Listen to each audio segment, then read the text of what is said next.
แต่สิเอาหยังชูน้องกินตอนเพลนนี่ล่ะบ่มีโดย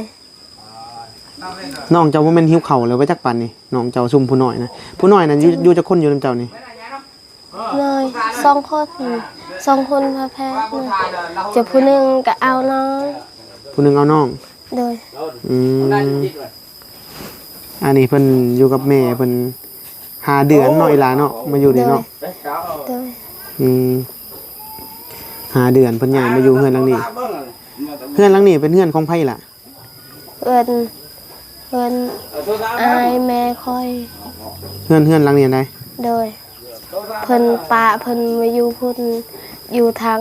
บ้านตาสะโกยเจอเฮาขออยู่อ๋อเพิ่นน่ะบ่ได้อยู่นี่แล้วโดยแต่เจ้ากับแม่มาขออยู่เฮือนหลังนี้โดยจะอยู่พี่น่ะแต่มาอยู่พี่น่ะแม่น่ะเคยขาดข้าวกินอยู่บ่แบบเราเคยแบบบ่มีข้าวกินจังซี่มีบ่ล่ะเคยอยู่แล้วพากันไปเอาอยู่ใช้ข้าวกินมันคือได้ยืมเขาก้อนอ๋อเอาข้าวนำเขาเจ้าก่อนโดยมันมีอะไรจังไปขึ้น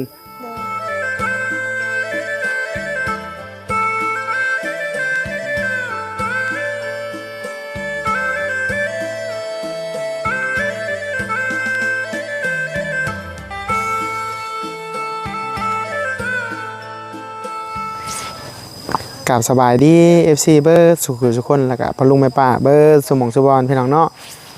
มื้อนี้วิลลี่มาแวะหาน้องย่อยพี่น้องเอ้ยเนาะเฮ็ดหยังน้องย่อยมาพี่ลามาพี่มามื้อนี้มาแวะหาเพิ่นพี่น้องเอ้ยเนาะซึ่งมื้อก่อนวิลลี่มาเลยเอาเครื่องให้เพิ่นเอาสบายดีน้องล่ะสบายดีเบิ่งเด้อทดเด้ออันนี้ไม่ใช่นี่หยังคือเรียกเรียนยาวแท้บ่ต้องอายน้องย่อยแม่ไปใส่นี่ไปซักให้แม่ไปซักให้โดยอันนี้เพื่อนพี่น้องบ่ตอนนี้โดยโอ้เพื่อนพี่น้องเจ้าโดยแม่ไปซักให้แม่ไปกับไผแน่นี่ไปหลายคนไปหลายคนโดยเอาแห้งโอ้ไปเดี๋ยวเฮาไปมีบ่อนนั่งบ่อยู่พุ่นอันนั้นก็เพื่อนพี่น้องเจ้าบ่โดยไปเดี๋ยวไปนั่งตังอยู่พุ่นพี่น้องเอ้ยอันนี้น้องย่อยพี่น้องเอ้ยเนาะที่ว่าบิลลี่มาถ่ายคลิปมื้อนั้นพี่น้องเอ้ยซึ่งน้องย่อยเนี่ยพอกับแม่ปะกันน้องย่อยเนาะแล้วน้องย่อยน่ะมาอยู่นำแม่พี่น้องเอ้ยมันอยู่นำแม่อยู่บ้านในเฮือนที่บิลลี่ขึ้นไปมื้อนั้นแหละที่ว่าแม่ห้างแม่จะได้ลูกแฝดเนาะโดยลูกแฝด2 คนพี่น้องเอ้ยชื่อแน่ใดนะลูกแฝดเราน้องเจ้าทาวีกับนางมารีนางมารีนางมารีโดยอันน่ะผู้หญิงกับผู้ชายเนาะโดยพอดีอยู่บ่เสืออีหละเสือตัวน่ะมีตัวพอดีเจ้าอยู่บ่หรือพอดีแม่ให้น้องโดยเป็นยังคือให้น้องมันบ่พอดีเจ้าบ่โดยมันน้อยโพดบ่ล่ะบ่แม่นพอดีอยู่แต่น้องอยากได้ให้น้องอันนี้พี่น้องกันบ่ผู้อันกินเหล้านี่บ่แม่กินเหล้าก็ฮู้แล้วฝรั่งฮู้แหละมาเลยใส่เนาะบัดนี้เนาะนั่นแต่เก่าแท้บ่แม่นพี่น้องบ่ล่ะบ่แม่นพี่น้องค่อยถูกจดเลยเห็นบ่แต่ว่าพี่น้องเจ้ามาแต่ใส่เนาะพี่น้องก็มาแต่กระดิ่งนี่แหละก็จะไปเพื่อชารัดพุ่นแหละเดี๋ยวเขาขอถ่ายคลิปก่อน1 คลิปมาถามน้องเด้อขอสงบนิดนึงไม่ได้ว่าถามมาเลยอันน้องย่อย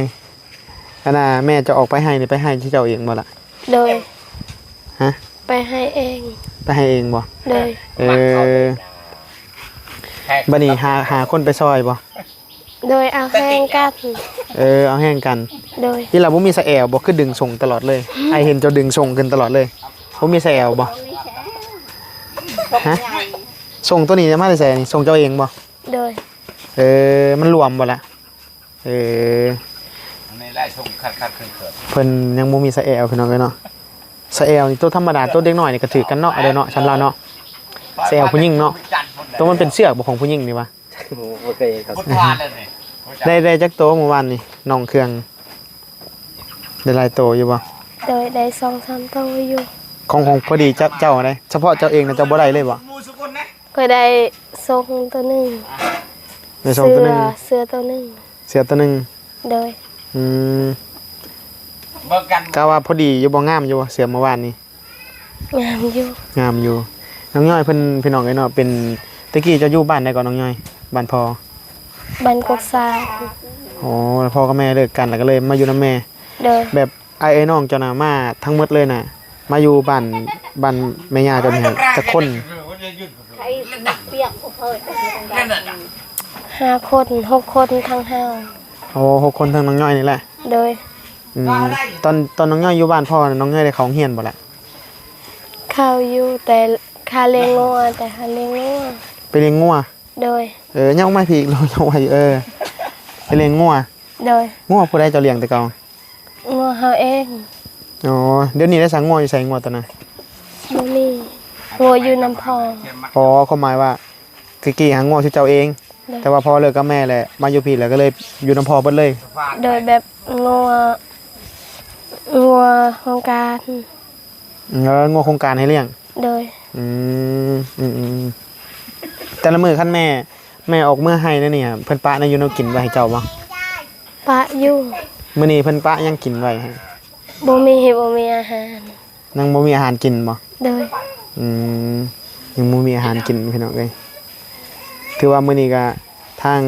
น้องเพิ่นนี่ก็บิลลี่เขามาหาก็ยังบ่ทันได้มีหยังมาหากินบ่มีกินบ่มีได้มีนำไม อยากได้ อยากบ่ โดย จังหน่อยอาสิเอาให้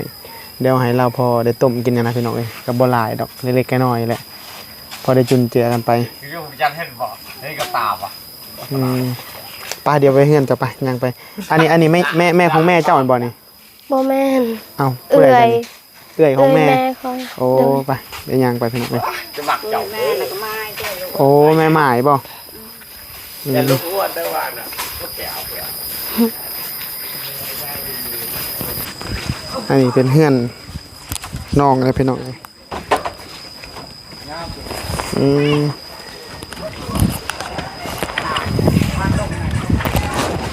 อ้าวเป็นเมียนผ้าห่มนะ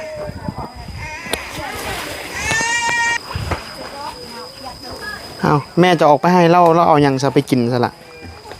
ละ ฮะ เอามะเขือไปกิน กินกับมะเขือ โดย ว่าเจ้าได้ใส่บ่มีแนวกิน โดย มะเขือแม่เอาไปเบิดบ่ มะเขือหน่อยเดียว มะเขือกินน้อยเดียวนึง โดย อืม เอาไว้อยู่แต่กินหมดแต่เช้าแล้ว เจ้ากินมื้อแต่เช้าแล้ว โดย หิวข้าวบ่ตอนนี้น้องเจ้าพากันกินข้าวแล้วบ่ล่ะ กินแล้ว กินแล้ว โดย ตอนเพลนี่กินแล้วบ่ตอนเพลนี่ ยัง ยัง โดย อืมแต่สิเอาหยังชูน้องกินตอนเพลนี่ล่ะ บ่มี บ่มี โดย น้องเจ้าบ่แม่นหิวข้าวแล้วว่าจักปานนี่น้องเจ้าซุ่มผู้น้อยนะผู้น้อยนั่นอยู่จักคนอยู่นำเจ้านี่ เลย2 คนพาแพทย์นะจะผู้หนึงก็เอาน้อง ผู้หนึงเอาน้อง โดย อืมอันนี้เพิ่นอยู่กับแม่เพิ่น5 เดือนเนาะอีหลาเนาะมาอยู่นี่เนาะ โดย 5 เดือนเพิ่นย้ายมาอยู่เฮือนหลังนี้เฮือนหลังนี้เป็นเฮือนของไผล่ะ เพิ่นอายแม่คอย เฮือนหลังนี้อันใด โดยเพิ่นมาอยู่พุ่นอยู่ทางบ้านตาสะโกยเจอเฮาขออยู่ อ๋อเพิ่นน่ะบ่ได้อยู่นี่แล้ว โดย แต่เจ้ากับแม่มาขออยู่เฮือนหลังนี้ โดย อืมพ่อก็บ่ได้มาถามไทยข่าวชื่อเจ้าเลยบ่ล่ะ บ่ ถือว่าเป็นครอบครัวใหญ่เนาะพวกเจ้าใหญ่มาอยู่พี่นั่นล่ะเนาะ โดย มาผัดจักน้องครูแพทย์นะอีกแล้วก็น้องอีกผู้น้อยผู้ยังอีกพี่น้องเลยเจ้าเป็นเอื้อยกกเนาะแม่นบ่ โดย ที่วิลีถามเมื่อวานนี้เพิ่นนี่เป็นเอื้อยกกพี่น้องเลยแต่ว่าทางน้องเพิ่นน่ะหลายคนนะสิว่าพี่น้องเอ้ยกินข้าวกินหยังกับแม่ก็อยากหาบ่อยากกุ้มพุ่นแหละข้าวกินมันก็เลือกบ่ได้หลายอันนี้ข้าวตัวเจ้ามาบ่นี่ล่ะ โดย อันนี้กินเบิ้นเฮือนบ่นี่ โดย โอ้ยคือมันมาหน่อยแท้พี่น้องเอ้ยน้อยเดียวนึงอิ่มบ่อีหลาเบิ้นเฮือนนี่ บ่มีข้าวเรือนหน่อยเดียว ข้าวเหลือน้อยเดียว โดย มีแต่ซ้ำนี่บ่มานะ โอ้หนึ่งซ้ำนี่คนบักหลายหนึงพี่น้องเอ้ยกินเบิดมื้อบ่นี่นะ บ่กินแต่ตอนแรก กินแต่ตอนแรก โดย อืมกินแต่ตอนแรกตอนเช้านี่ก็หนึ่งตั้งหากบ่ โดย อืมเขาวเราอยากเบิดเลยนะนี่พี่น้องเนาะเดี๋ยวได้ประหยัดกินเนาะอีหล่ะเนาะ โดย อืมเดี๋ยวจะน้อยเดี๋ยวอ้ายสิเอามีให้เดี๋ยวต้มมีกินข้าเจ้าอยากกับน้องกะ โดย ต้มมีสู้น้องกินจะหน่อยกะตอนนี้เจ้าอายุ13 ปีได้เนาะ โดย 13 ปีเลยพี่น้องเอ้ยตอนอยู่บ้านพ่อนั่นเคยเข้าฮอดป .1 ปยังปยังนี่เคยเข้าอยู่ที่โรงเรียน เคยอยู่ เคยอยู่ โดย แต่ว่าได้ออกเอางัวบ่ล่ะออกเลี้ยงงัวบ่ เรื่องงัวออกเอาน้องแม่ ออกเอาน้องแน่ โดย อืมแบบว่าแม่มีลูกหลายคนเนาะ โดย สิลำบากโกกๆอะไรพี่น้องเอ้ยอีหล่าจะนอนอยู่พี่กลางคืนนี่ฮ้อนบ่ล่ะ ห้อน อืมเวลาฝนตกนี่ก็เปียกบ่เนาะ เปียกคันฝนตกแห้ง อืมฝนตกแห้งก็เปียกพี่น้องเอ้ยอันท่านแม่บ่อยู่คือนี่หั่นล้างถ้วยล้างหยังนี่เจ้าได้เนาะเฮ็ดแทนเนาะ โดย อ๋อนี่แหละเฮือนซานน้องเพิ่นพี่น้องเอ้ยแต่ว่ามาอยู่ก็อยู่อาศัยอยู่เฮือนเขาเจ้าบ่ได้อยู่เฮือนของตัวเองนะอาศัยอยู่เฮือนนาบ่าวบ่อยู่แล้วก็มาอยู่นี่แทนอันน้องเวลาเจ้าซักเครื่องนี่ซักน้ำก๊อกตัวใส่กินใส่หยังก็ใส่อันเดียวกันเลยบ่ โดยกินน้ำมาดาอาบน้ำมาดา บัดประมาณจักโมงเจ้าดังไผหนึงเข้าไปตักน้ำตักในนี่ล่ะ ประมาณ4 โมง 4 โมง 3 โมง 4 โมงโดย อ๋อ3-4 โมงแล้วน้องก็มาตักน้ำจังหยังหนึงเข้าปลาไผ่บ่ โดย อืมคันสมมุติว่าไอ้ซื้อพวกอันปลาดุกมาหรือว่าปลานิ่นมานี่เจ้าเฮ็ดกินเนี่ยได้อยู่บ่ล่ะเฮ็ดเป็นบ่ บ่ ฮะ บ่เป็นคัน บ่ ไอ้ซื้อให้แล้วเฮาให้แม่เฮ็ดรา แม่เฮ็ดบ่ โดย อืมมีแต่แม่เฮ็ดบ่ โดย อืมโอ้น้องหลานเนาะอยู่เฮือนเจ้านี่เขาสิว่าว่ามันอยู่กันหลายคนมันอยากแออัดเนาะ โดย นอนชื่อว่าอะไรพี่น้องเอ้ยเนาะหมอนนี่คู่กันอยู่บ่ล่ะหมอนนอนนี่ คู่กันอยู่ ฮะคู่อยู่บ่ โดย เจ้าอันหนึงน้องอันหนึงแม่อันหนึงมันคู่กันอยู่บ่น้องเจ้าแต่ละคน น้องเฮากับแม่เฮาจะห่มน้ำกัน อ๋อ น้องผู้น้อย อืมน้องเจ้าพูดน้อยๆนะโฮมน้ำกัน ๆโดย อืมพากันหิวข้าวแล้วพี่น้องเอ้ยแม่บ่ได้ได้กินนี่แต่มะเขือกินกับมะเขือกับแจ่วเนาะล่ะเนาะ โดย อืมพ่อเจ้าน่ะเพิ่นเอาเมียใหม่เพิ่นได้ลูกแล้วบ่ล่ะ ยัง เพิ่นถ้าก็เอาเลยที่เจ้าก็ย้ายมันอยู่ในรถ โดย เพิ่นเอาน่ะเพิ่นพาเขาไปอยู่ในเฮือนเลยบ่ล่ะ โดย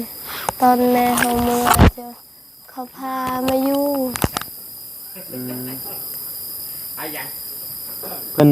พามาอยู่เลยแล้วก็ตอนนั้นพวกเจ้าก็ยังอยู่ในเฮือนเนาะเขาจะว่าเนาะ โดย อีหล่ะพ่อแม่เจ้านี่เพิ่นให้กันดุอยู่บ่ตอนตะกี้ บ่ บ่ค่อยได้ให้กันเนาะ โดย อืมน้องเจ้าผู้น้อยนี่ไปเล่นบ่ล่ะเดี๋ยวนี้ ไปแล้ว ไปแล้ว โดย ไปเล่นแล้วพี่น้องเอ้ยอันนี้เป็นบอลหนึงดังไพ่หนึงเข่าก็เฮ็ดอยู่เทั้งเฮือนเลยเนาะล่ะเนาะ โดย อืม พูดดี หากระไพ่บ่ โดย กระไพ่บ่เห็นพี่น้องเอ้ย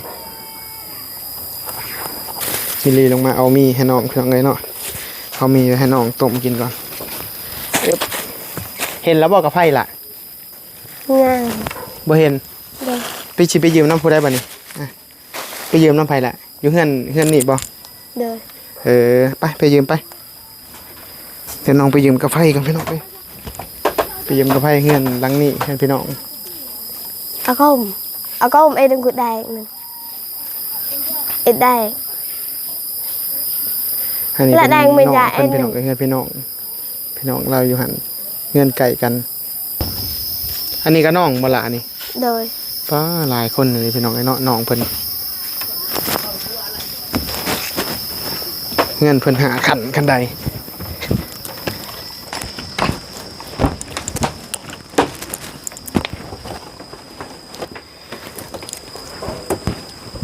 บ่อนเพิ่นเฮ็ดกินพี่น้องเอ้ย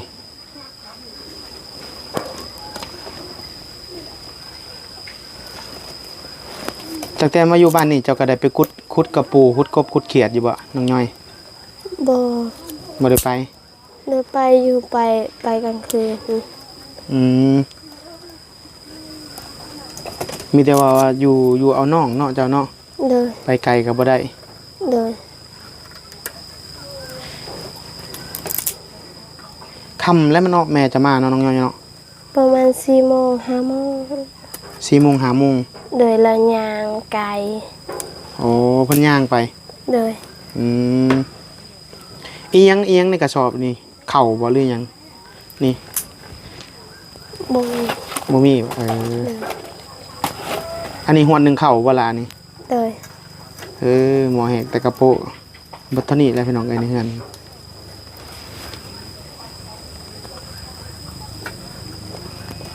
น้องย่อย เจ้าอยากเข้าโรงเรียนอยู่บ่ล่ะ เอาน้อง ฮะ อยากเข้าอยู่แต่เขาขาเอาน้อง อยากเข้าอยู่แต่ว่าเข้าน้อง โดย อืมเข้าโรงเรียนผัดคือว่าแล้วเนาะเดี๋ยวป้าน้องป้านุ่งอีกเนาะ โดย แม่ผัดต้องหาข้าวหาน้ำมากินอีกเนาะ โดย ปกติแล้วพี่น้องเอ้ยอันผู้ตัวขี่รถจักรมาเมื่อเช้านี่หมู่ชุมเจ้าบ่ โดย เขามาเล่นน้ำเจ้าบ่ เข้าไปจังแหละเขาบู น้องย่อยน้ำกินจะเอาน้ำจะได้กินเดี๋ยวนี้น้ำกิน น้ำเขาไปตัก ฮะ น้ำอยู่น้ำบาดาล กินน้ำบาดาลเลยบ่ โดย หายังล่ะสิได้ไปตักน้ำอีกบ่เจ้านี่ บ่ตอนแรงตัก บ่น้ำเบิ่งเราเฮ็ดกินพี่น้องเอ้ยน้องย่อย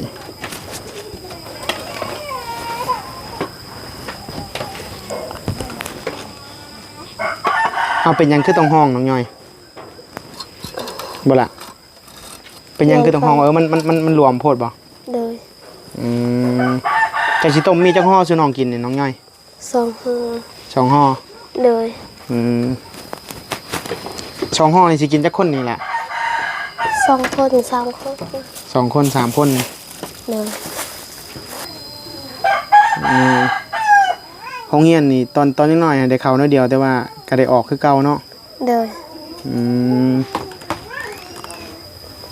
อิ่มบ่2ห่อนี่ก็ว่า อิ่ม 2ห่อเพิ่นเอาไปกินกับน้องอีล่ะบัดนอนกลางคืนนี่กลางมุ้งนี่กลางจักด่างมุ้งอยู่เฮือนนี่ มีแต่ให้น้องกลางเฮาบ่ได้กลาง อ๋อยุ่งสิบ่กัดที่เจ้าบ่ จักละ ฮะยุ่งกัดอยู่บ่กลางคืนมา บ่มียุง บ่มียุ่งบ่ โดย เพิ่นต้มมีพี่น้องเอ้ยต้มมีสู่น้องสาวเพิ่นกินส่วนหลายในเฮือนเจ้านี้แต่ผู้หญิงแน่เนาะ ผู้ชาย2 คนน้องเฮา น้องเฮากับ8 ผู้ชาย2คน โดย ผู้หญิง ผู้หญิง4 คนทั้งแม่เฮา ผู้หญิงแสดงว่าบ่เฉพาะน้องเจ้านะผู้หญิง3ผู้หญิง 1น้องเฮา2 คน ผู้หญิง2 3ทั้งเจ้าเนาะ โดย แล้วก็ผู้ชาย2คนเป็น5คนเนาะ โดย 5คนนี่น้องย่อยแสดงว่าตั้งแต่แม่ออกลูกมาผู้ทำอิฐน้องเจ้าผู้ทำอิฐกับเจ้าก็ได้เอาได้เนาะ โดย ผู้ที่2กับเจ้าได้เอา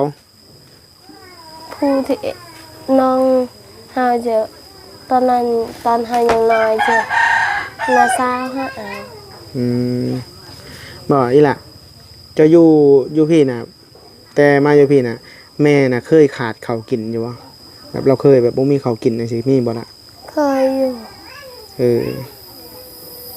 แล้วพากันไปเอาอยู่ใช้ข้าวกินมันนี่คือได้ ยืมเขาเขาก็ อ๋อเอาข้าวน้ำข้าวเจ้าก่อน โดย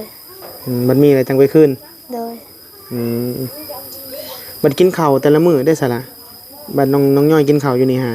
มื้อหนึงกินข้าวจักคาบกินจักเทื่อมื้อหนึง 3 เทื่อ 3เทื่อบ่ โดย เออหักส่วนหลายก็มันมีแต่ข้าวแหล้วเนาะ โดย แนวกินบ่อยากมีเนาะอืมจะมากินอีหยังล่ะประเภทแนวกินนี่จะมากินหยัง มากินอาหาร อาหารมากินอาหารบ่ โดย อาหารนี่คือหยังมันมีปลา มีชีนมีหมูเจ้าอยากกินหยังล่ะ อยากกินซีน อยากกินชีน โดย อืมเป็นน้องเอ้ยน้องน้อยเพิ่นมาอยู่พี่คิดฮอดบ้านบ่ล่ะตอนนี้ แบบมึงตั้งแต่เจ้ามาอยู่พี่เจ้าก็คิดฮอดบ้านอยู่พุ่นอยู่บ่ที่บ่อน เคยอยู่ แต่ว่าเมื่อบ่ได้แล้วเนาะแม่พามาอยู่พี่แล้ว มันเป็นเรื่องของผู้ใหญ่เพิ่นพี่น้องเอ้ยตอนนั้นเนาะส่วนน้องย่อยผู้เป็นเด็กน้อยนี่ก็บ่ฮู้พี่น้องเอ้ยเนาะแม่พาไปใส่กระไปเนาะน้องย่อยเนาะ โดย ไอ้เบิ่งส่งเสื้อเจ้านี่มันมีบ่หลายนะไอ้ว่าเนาะเมื่อวานนี่ก็บ่แม่นเจ้าใส่ส่งตัวนี้บ่เมื่อวานนี่ ส่งตัวนี้ ส่งตัวเดียวนี่แหละ โดย อืมส่งขายาวตัวอันไอ้พื้อให้ได้ซะมันใหญ่โพดบ่ล่ะ บ่พอดีอยู่ พอดีอยู่ โดย แต่ว่าเอาให้น้องบ่ บ่หานุ่งเอง จะนุ่งเอง โดย เป็นหยังล่ะคือบ่นุ่งตัวใหม่ตัวไอ้เอาให้ แต่กับตัวนี้ก็เอาไปซัก หานุ่งแล้ว นุ่งแล้วบ่ โดย เออแต่เขาหมายว่าเครื่องมันมีบ่หลายเนาะ โดย ไอ้เบิ่งเจ้านี่หั่นสงสัยเด้อไอ้คิดว่าเวลาเจ้าได้เครื่องใหม่แล้วไอ้คิดว่าเจ้าสิเอาไว้นุ่งเวลาไปบุญหรือไปลิ้นไปหยังจังซี่แม่นบ่ แต่บ่เคยไปบุญ เอ้าบ่ได้เคยไปนํเขาบ่ โดย เออมีแต่อยู่ละล่ะบ่ล่ะเวลาแบบมีงานมีหยังสิแม่ก็ให้ไปบ่แบบคือชุดเจ้านี่ไปลิ้นไปหยังนี่ไปลิ้นแบบตามบ้านตามหยังจังซี่นะ แม่ให้ไป ไปงานดองงานหยังนี่ได้ โดย อืม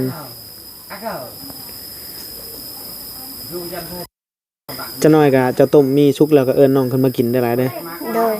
บัดน้องผู้น้อยเด้ซะน้องผู้น้อยที่เจ้าเอา2คนน่ะผู้ใดแลเอาหยังป้อนแล้วเอานมป้อนบ่หรือว่ากินข้าวล่ะ กินข้าว กินข้าว โดย เดี๋ยวเอาข้าวป้อนต่างหากกันเนาะคนนั้นเนาะอันน้องย่อยนี่แหละอันผู้นี้มาตลอดบ่ผู้กินเหล้าหลายๆนี่ บางมือกับเรามาบางมือกับเราบ่ได้มา โอ้แล้วหยอกเจ้าอยู่บ่แล้วเมาเหล้ามา ยอกอยู่ โอ้ยอย่าไปใกล้ได้อล่ะเด้อ โดย อย่าไปใกล้ได้คนเมาได้บ่ดีได้คันเรามาเราเมาแล้วจะย่างหนีรถเด้อ โดย ย่านได้พี่น้องเอ้ยแสดงว่าเขามาดุเนาะพะเยาเนาะผู้นี้เนาะ โดย โอ้มากับแต่ละเทื่อก็เมาแบบนี้บ่ เมาตลอด เมาตลอด อย่าไปไก่เพิ่นเด้อ โดย อยู่นี่ฮะน้องย่อย คือน้องหลามาอยู่พี่น่ะคันว่ามีหยังแบบมีหยังบ่สบายใจก็บอกอ้ายได้เด้อ โดย หรือว่ามีหยังที่ว่ามีไผมาเฮ็ดหยังเจ้าก็บอกอ้ายเด้อ โดย คือสมมุติว่ามีคนกินเหล้าเมายามาสินะหาเรื่องหาราวสินะบอกอ้ายเด้อ โดย นั่นแหละพี่น้องไอ้น้องบิลลี่ก็มีหยังซอยน้องได้ก็พอได้ซอยจะฮู้แล้วบ่ซื้ออ้าย โอ้ ซื้ออ้ายซื้อได้ได้ บาวมินลี่ อันนี้พี่น้องเอ้ยเนาะอ้ายเพิ่นกินเหล้าอยู่ทางลุ่มเสียงดังเป้งๆอยู่ ร้องเพลงนำอีกอันนี้ลาไปซุ้มไผ่เขานะมันดับเลยล่ะนะดับเลย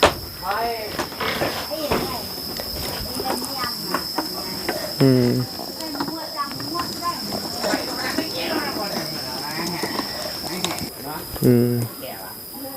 อันนี้ค่อยคิดว่าเป็นพี่น้องจะได้ผู้ตัวกินเหล้าเว้าห บ่ ลาย แม่น ๆเราก็ฮู้จักเจ้าเนาะเราเอิ้นน้องย่อยน้องย่อยอาย่อยอาย่อยแล้ววะ โดย คันเวลาเขาหยอกเจ้าก็เจ้าก็ย่างนี้เราเมาอ่ะคันสมมุติเราย่างมาพี่เจ้าก็ย่างไปพุ่นไปอยู่กับคนหลายๆพุ่นย่านได้คนเมาเด้นั่นแหละพี่น้องเอ้ยมิลิกะมีแต่สิคอยบอกสอนน้องเอาน้องมาอยู่พี่นั่งบ่ทันหูอิหยังดอกเพราะว่าอยู่นี่ก็ ยังบ่ทันลึงสำได้อยู่บ้านนี่เจ้าเนาะหากะหาเดือนนึงเนาะมาอยู่เนาะ โดย ได้หมู่จักคนหลายอยู่บ้านนี่หมู่เจ้า 2-3 คนอยู่ อ๋อ2-3 คน โดย เขาก็มาเล่นนํตลอดแล้วเนาะ เล่นนำกันตลอด น้องย่อย นี่ไอ้สิถาม เจ้าคือเว้าลาวแจ้งแท้เจ้านะเจ้าเว้าลาวแจ้งแบบคนลาวเลยเจ้าแม่เจ้าเป็นคนลาวบ่ล่ะ บ่แม่น พ่อได้จ้ะ พ่อกับบ่แม่น พ่อก็บ่แม่น โดย น้องคือเว้าภาษาลาวแจ้งกันเลยแจ้งแบบคนลาวเลย ภาษาเราวถึงก็เป็นบ่ภาษาชนเผ่านี่เป็นบ่ ภาษา ภาษาเราวถึงนี่เว้าเป็นบ่เจ้านะ เป็น เป็น โดย เออ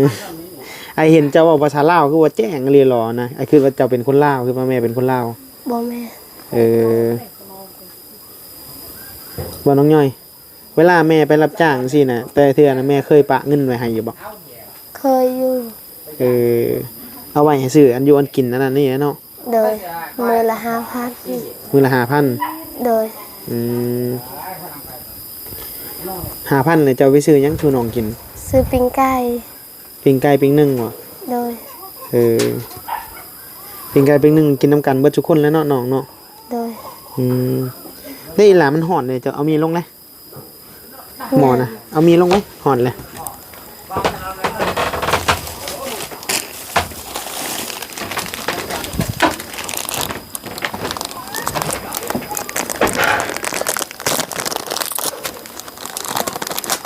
ต้มมี2ห่อบ่ล่ะ โดย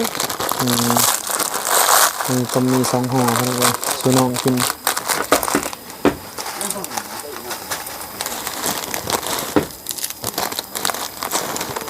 คำมานี่ไปเบิ่งโทรทัศน์อยู่ใช่ล่ะ บ่เคยไปเบิ่งบางมือก็ไปเบิ่งบางมือก็บ่เคย โอ้แบบบ่ค่อยได้เบิ่งบ่ โดย บ่มีโทรทัศน์บ่ล่ะแถวนี้ บ่มีตอนนั้นจะมีอยู่แต่โทรทัศน์ตายแล้ว โทรทัศน์ตายแล้ว โดย อืม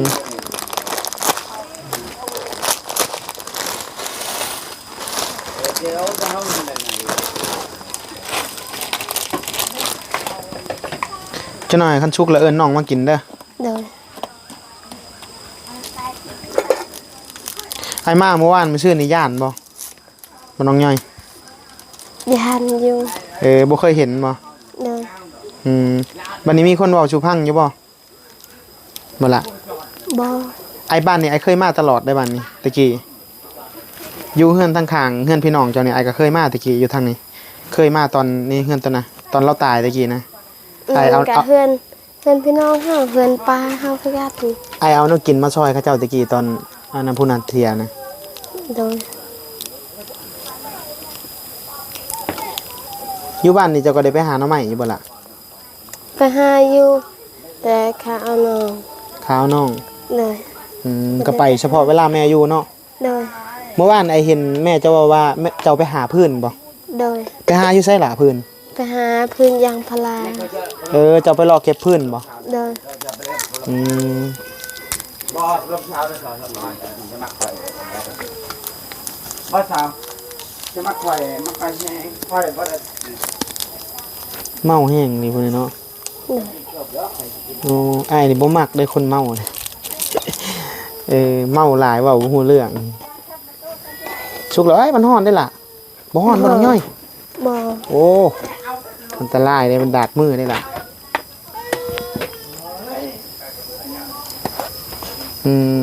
ต้มสุกแล้วพี่น้องเอ้ยเดี๋ยวน้องย่อยเพิ่นสิเอิ้นน้องขึ้นมากินต้มมีเจ้าบ่กินบ่ซะน้องย่อย กินน้ำกันกับน้อง กิ นั่นแหละ แล้วโดยให้กิน อันนี้น้องเพิ่นมีน้องฟ้าแฝดพี่น้องเอ้ยน้องย่อยน่าหิวแล้วมาหอด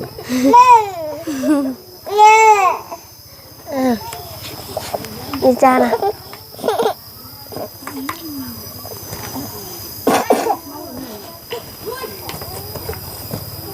มาแล้วคนนี้มาแล้ว จ้ากุม บัดน้องเจ้าอยู่บัดตะนี่บ่ผู้หนึงไปใส่ล่ะ ไปแล้ว บ่กินบ่ แต่ว่าเราไปตลอด จะหน่อย บ่อยู่ กันนะ นี่น้องละขนมอมอ่ะ ได้แต่ผม นั่นล่ะน้องขอบใจก็ลูกขอบใจก็น้องขอบใจตาขอบใจก็ ได้ เอาไปลูกไปกินลูกละพากันกิน แต่ละมื้อเจ้าต้องบ่น้องย่อยเจ้าต้องให้น้องกินก่อนเนาะเจ้าจังได้กินเนาะ เดิน อืม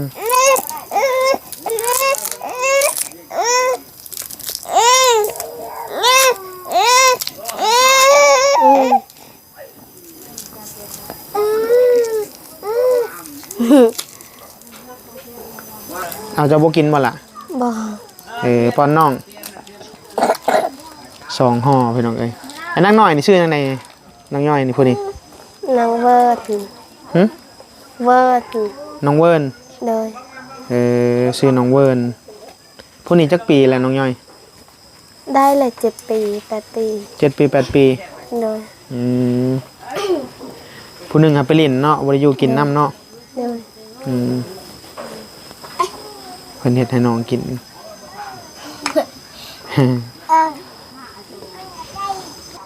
หรือว่าไอคิดว่ายำข้าวป้อนบ่แม่นบ่ บ่กินข้าวคือเฮากินนี่ อืม